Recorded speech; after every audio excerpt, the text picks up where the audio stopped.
Hey everybody, welcome back to Armchair Quarterbacks Mile High Edition. I'm Michael Worth. I am Nick Duran. Make sure you like and subscribe down at the bottom somewhere. Somewhere on the bottom. Boom, boom. Somewhere on the bottom. Got a lot of good stuff to talk about. Couple Broncos games, couple CU Buffs games. You know, we can definitely have some fun football topics to talk about. Yeah, there were Rockies too, even. Two games into the season. Last 2 weeks. Yeah. Let's start with the big one. Let's start with the Broncos.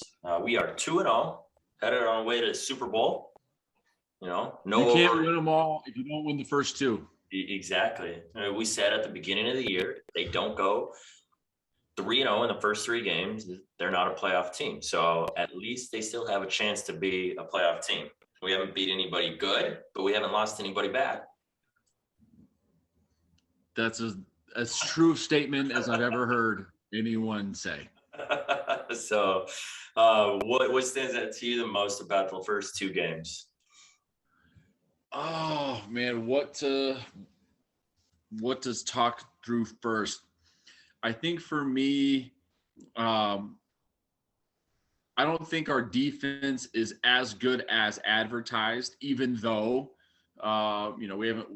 we've actually done a pretty good job from a point standpoint. I know, the Jaguars scored on that kickoff return, so I don't count that against the defense. So they technically only gave up 7 points.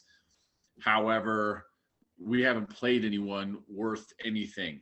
And right. So it's kind of hard to tell, but for me, they're good. They're good. I thought they were going to just be a lot better, and maybe they'll, eventually find their groove and their rhythm to be more of like a lockdown type defense. But, secondary still making a lot of mistakes. Like even on that first drive yesterday against Jacksonville, I don't know what Kyle Fuller was doing the entire series, but just looked absolutely terrible. Thank God he figured it out after that. But, it was a pretty rough start to the game.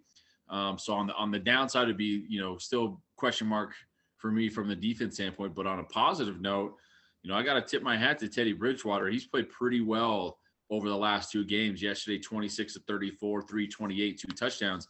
It's hard to beat that stat line, even though we played the Jaguars. It's still, he's looking good. He's managing the offense, no turnovers. So that's a big one, man. That's a really big one. What I noticed with Bridgewater is watching him play versus watching Locke. Now, this is Locke last year. There's no comparison on who's the better quarterback. The poise he has in the pocket, the ability he has to extend the plays, and the ability he has to make the right read and throw. And he throws the ball downfield pretty good. So that was like the knock on him, but he's made a couple of throws that were right on the money downfield. First week he hit Hamler right in the hands for a bomb, and then Judy got hurt 2 plays later because he didn't catch it. When I was watching the game, I said the exact same thing. I said, man, if Hamler would have just caught that damn ball, Jerry Judy's not injured. No, because he looked good. He looked really good. Sutton, a year removed from his injury, he looked like a beast last night. Or yesterday morning, I should say. I mean, career high 9 catches, 152. Super pissed that I decided to sit him in my fantasy league, but other than that. I kept him, but I started him in the first week too. So it's like, I guess I lost on that one. But to touch on the defense, it's hard to hate on them because I see what you're saying too. They're like a bend and don't break offense, or at least early in the game. The second half of both games, they've been pretty locked down. But that first series, it was pretty bad. Lawrence was like 5 of 7 for 79 yards or something like that. And it was just picking them apart. And then they went through and they had 2 field goals that they missed in the first half. So it's not like they shut them down after that. But once the second half came around, they had a couple like 50 yards the rest of the game. The first game, the Giants scored a garbage touchdown with a few seconds left. So they've only given up two touchdowns, but they haven't looked fantastic like we would hope. So hopefully it's growing pains and not bad offense. Hopefully we were just still getting acclimated to playing together. Right. Surtain had a pick. he looked halfway decent. He had a couple bad plays too. He got beat on a pass interference that he looked pretty bad on. But overall, he's looked really good. The defensive backs have looked pretty good. The Von Miller, he 3 sacks in 2 games. So Chubb's hurt. That sucks. He's always hurt. It seems like always hurt. Since Bradley Chubb has been playing, Miller and Chubb played the full year of the rookie year together. But since then, it's Miller missed 1 season that Chubb played. Chubb missed the season that Miller played, and now they still. So it's like in 4 years they've only played 1 year together. Yep. I think the ground game is pretty good. I mean, from a averaging standpoint, we're averaging about 130 yards a game, which is take away the 170-yard run from Melvin Gordon in the first game, and it's pretty crappy. Yeah, no, but just from a stat standpoint, it's just like if we can average 130 a game, we're going to win a lot of games. Yeah. The offense has been.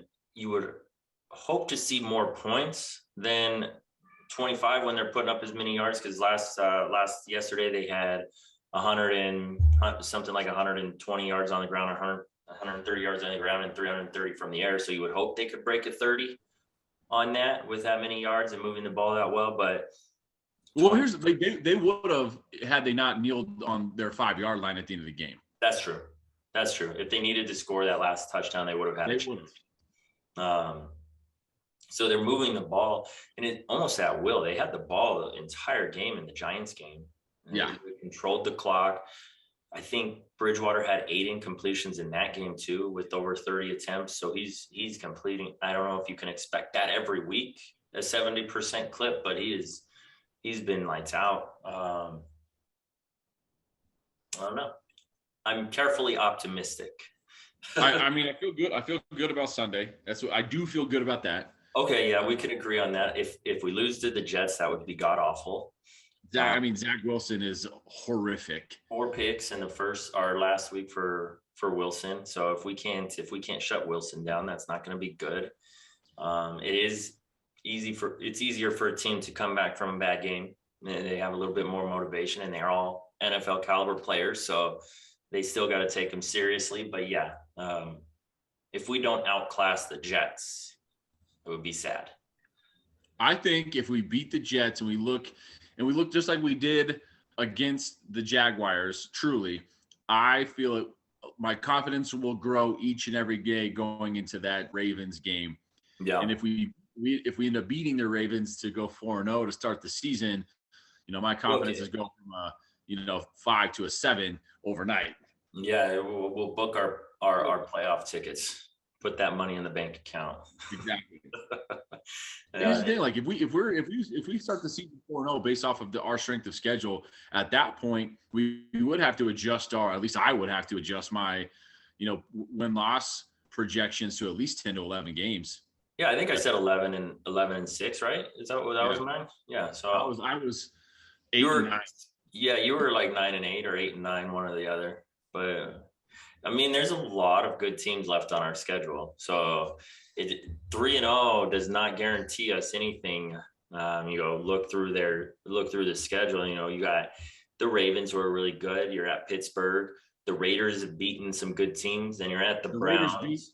The Raiders beat Baltimore and Pittsburgh. Mm-hmm. And so then you're at the Browns. Washington's terrible. The Cowboys are not good, but you're at Dallas, and the Eagles are not good. Home against the Chargers, twice against the Chiefs. So, I mean, there are at least 9 games in there that are tough teams. Right. Based off of what teams look like today. Right. And it's still early in the season. My survivor pool lost in the very first week. I hate survivor pools. The week 1 is always the freaking hardest, man. Like, you have no idea. I picked the Titans over the Cardinals. The Cardinals were probably a better team than I thought they would be. But, I mean, the Titans almost went to the Super Bowl last year. And it's like they were at home week 1 and they got dominated. So I'm dead in my survivor pool. Dude, the Cardinals are sneaky good.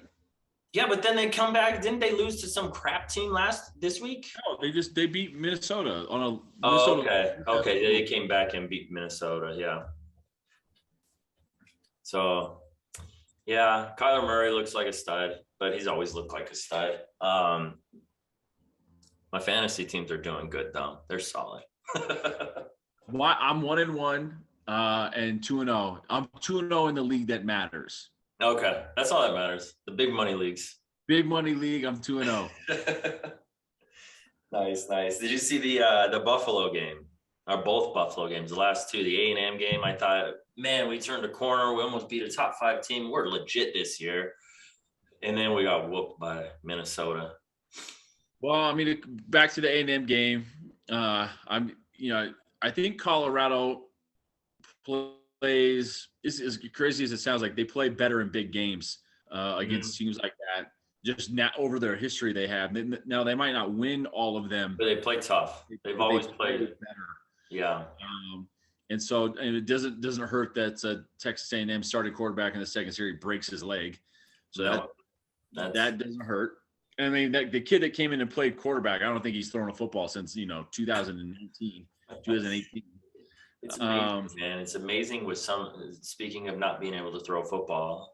My guy, Brandon Lewis, he's not looking too high. He's terrible. He's a freshman, but maybe it's time to think about converting to wide receiver. Because he doesn't have a future in the NFL as a quarterback. So you might as well convert now. His stats are absolutely abysmal. To your point, cannot throw, can't run. And I mean, maybe he's going to, maybe he's really good at stat keeping, something like that. Maybe he'll be part of the organization, but just not on the field. I don't care that the kid's a freshman. He's terrible. Yeah, it's bad because last year in the Texas game, we kind of forced Neuer out. He got that 6th-year eligibility because of the COVID season. And I don't know where he's at now or if he's doing any good, but he did solid for us last year. And we forced him out because Brandon Lewis was supposed to be the next Cordell Stewart. He's got a long ways to go before he's the next Cordell Stewart, though. I'm telling you, if Neuer was our quarterback against Texas A&M, we would have won. Yeah, I mean, it would have moved the ball at least, got a couple first downs. Because you got 2 stud running backs. Fontenot and Broussard are both studs. Last year, Fontenot was hurt, so Broussard went crazy. But the year before, Fontenot had like 1,000 yards rushing. Right. So you had 2 guys who were really good in the backfield. And you got some decent wide receivers. You have all around, you're not a top 15 team talent-wise, but all around pretty okay. Their front 7 on defense is probably, I would say top 10 in the country. They are top 10 in the Pac-12. Top 10 in Pac-12. They're a good front 7. Oh yeah. But I think Cheverini, it's just bad play calling. He doesn't put his team in a good position to win, especially on that 4th and 2 on the 2-yard line or the 1-yard line, where they didn't get it in. That changed all the momentum in the game. It's like having Marshawn Lynch in the backfield. You don't hand the ball off in the Super Bowl. What are you doing? Are you talking about the double quarterback sneaks against A&M? Yes. Yeah, that was awful. And then kick the field goal at least. If you're going to do a quarterback sneak, kick a field goal. You get points. Then when they score a touchdown or at the end of the game, it's 10-10. You still got a shot. Yeah, so that was pretty bad. I do like Cheverini. I think he's been the best recruiter CU's had in a very long time. And the players, like he gets kids to commit to CU. He's their top recruiter. But yeah, that play calling was horrendous. I don't know. It was weird because all 11 guys were within like 6 inches of each other on the defensive side in between the tackles. There was like nobody coming. So yeah, that was awful. I don't know.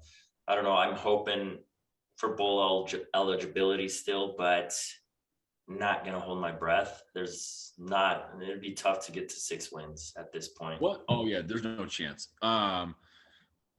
Don't the Buffs have a quarterback that transferred from Tennessee? I thought they were in the running for somebody who was really good, but I don't know if they ended up coming. I'd have to look. But they did have they were like in the running for somebody. But it's one of those things. Colorado hasn't recruited a top quarterback prospect since Coach Haskins' son, and he wasn't very good at all. He was very overhyped. Right. I mean, they have 1, 2, 3, 4. They have 4 freshman quarterbacks and 1 sophomore. So they're all young. I mean, I don't know what their high school recruiting status was, but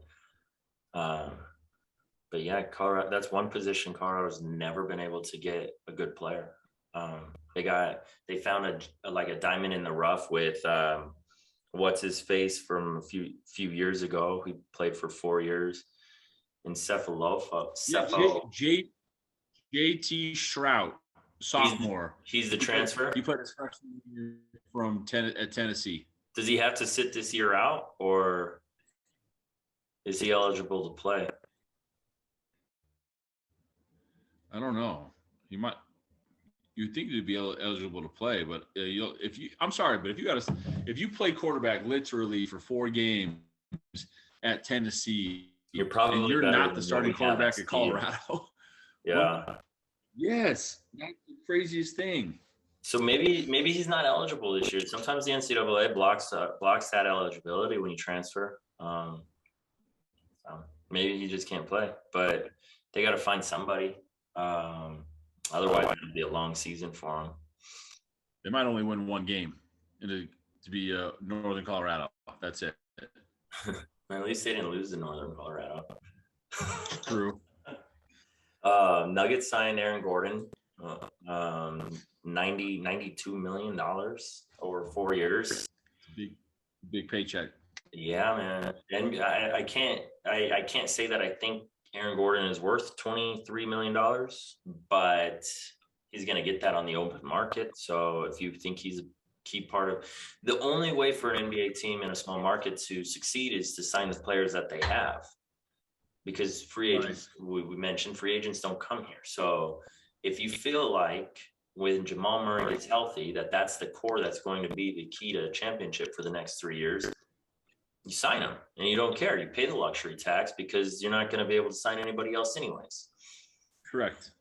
So I'm okay with it. I think it's over his value, but not by much. I thought 20 million was his value.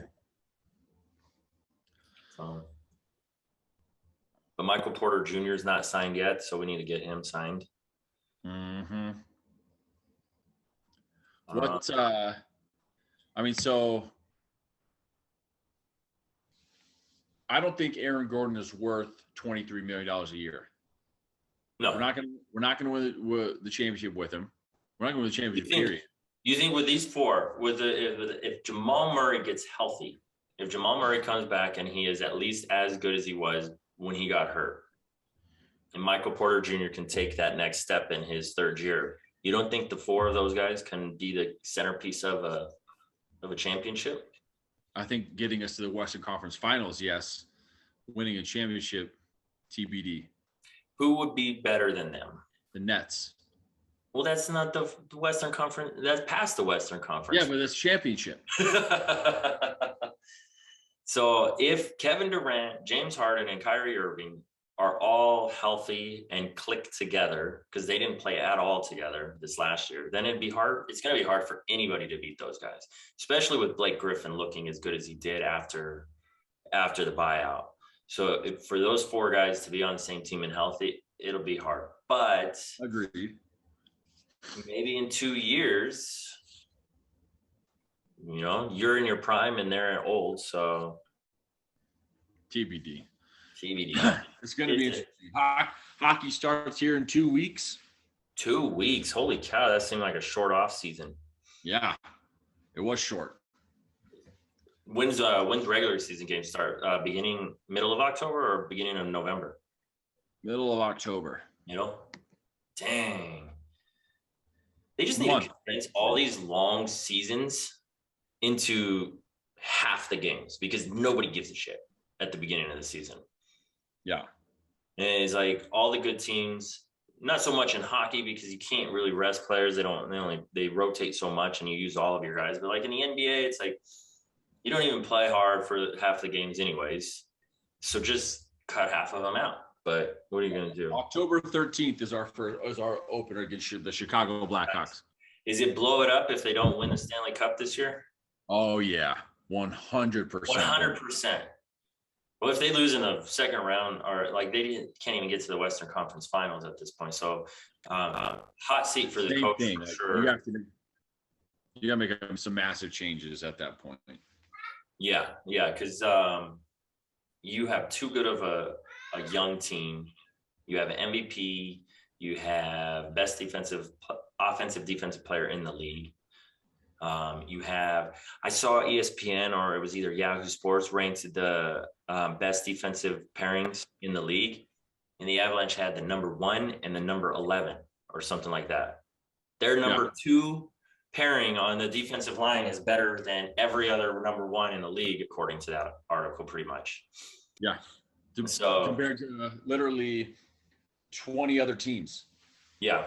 And that doesn't even count Byram, the other young guy that was hurt or whatever. He wasn't even. He's like on the third line. So you have this young dude who teams would be salivating over to bring up, and we don't even have a spot for him. Yeah. So yeah, they need to make some noise in the playoffs this year because that was so bad last year. Yeah, it really was. I mean, you could look at. I mean, not as obviously bad as the Rockies, but let's be real. Hey! Be nice to the Rockies. They're far exceeding our expectations at this point. 100%. I mean, they're only 9.5 out of the wild card. We could go on a 12-game run and sneak in. Yeah, no, probably not. But hey, they won like 7 of 8 on the road before they lost yesterday to the Nationals. So the 7 of 9 of their last 9 games have all been on the road, and they won. So I didn't even think they were going to win 7 road games on the year. Big homestand coming up. Yeah, not for necessarily our stand, not for us, but that's going to be big for the Giants and the Dodgers to figure out. Yes, I would love to see the Rockies sweep the Dodgers in this series. That would be amazing. That would be so cool because, like, how cool would it be to see the Dodgers win 100 games and lose the wild card 1 game play-in? It would be amazing. Yeah. That's what that's what sucks is that 1 game play-in, and you get a situation like this. If the Rockies had 100 wins and the Dodgers had 101 or something like that, and your whole season is based on this 1 playoff game. Well, that happened to us. We had the opportunity to win the division 3 years ago. We didn't do it. We go to LA for the 1 game playoff and we lose. Yeah. But we got the wild card. Was that before we got the wild card series though, didn't we? Yeah, because that was for the division. Yeah, so the 1 game playoff for the division. We did get the wild card, but at the end of the day, like, we could have won the division for the first time in 25 years. Yeah, first time ever. But at least they got I don't remember if it was a 5 or 7 game series. At least they got a playoff series. The new wild card format, it's like you get the extra playoff team, but we lost to Milwaukee. We got swept. That's right. That's when what's his face, the lefty, Hader. Yeah, Hader. The hitter. Who was the hitter? Christian Yelich. Yeah, he's been struggling the last couple of years. He looked like he was going to be the next big thing in that playoff series. But I'm excited for the Rockies to be done. I'm happy they didn't lose 100 games, and most likely they won't lose 90 games. All they got to do is win 3 more.